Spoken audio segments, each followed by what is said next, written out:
Ilyas, bos rental mobil, sempat curhat sebelum tewas didor pelaku penggelapan mobil, banyak masalah.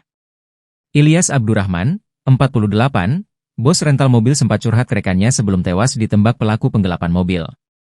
Kerabat korban, Suito, mengungkapkan sebelum penembakan, korban pernah curhat soal usahanya yang kini sedang naik daun.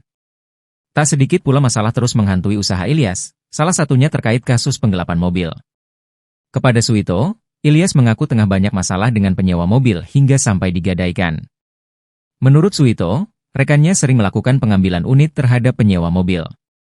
Sesama hidupnya, korban dikenal baik dan sering berbagi kepada warga. Suito mengungkapkan sosok Ilyas di mata keluarga dan masyarakat sekitar. Ilyas merupakan seorang yang baik dan rajin beribadah di masjid. Suito mengatakan, korban juga merupakan sosok ayah yang sangat bertanggung jawab terhadap keluarga. Terlebih di lingkungan sekitar, Ilyas dikenal sebagai seorang yang suka bersedekah, dengan membagikan sembako saat menjelang Idul Fitri. Diketahui, penyewa mobil tersebut bernama Ajat Sudrajat yang merupakan warga Desa Alam Jaya, Jatiuung, Kota Tangerang, Banten. Ajat menyewa mobil Honda Brio dari rental milik korban, Ilyas Abdurrahman, 48, yang bernama Makmur Jaya Rental Motor. Adapun mobil tersebut dipinjam selama 3 hari mulai Selasa, 31 Desember 2024, hingga Kamis, 2 Januari 2025. Namun pada Rabu, 1 Januari 2025, komunikasi dengan Ajat tiba-tiba terputus sebelum kejadian penembakan. Rizky menjelaskan bahwa sebelum berangkat untuk melacak mobilnya, dia mencoba menghubungi Ajat melalui WhatsApp.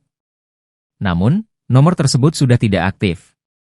Selain itu, kecurigaan diperkuat karena 3 GPS yang dipasang di mobil Brio, 2 diantaranya sudah terpotong di daerah Pandeglang.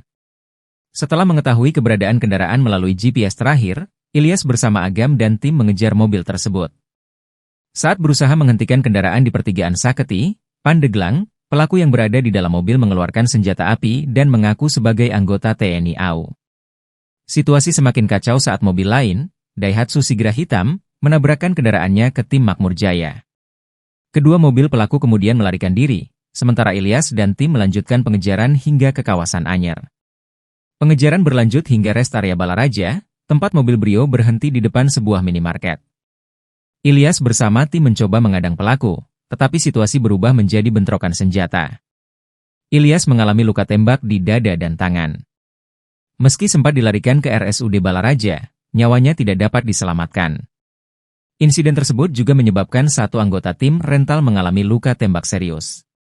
Hingga saat ini, aparat kepolisian masih melakukan penyelidikan untuk mengungkap pelaku dan motif kejadian.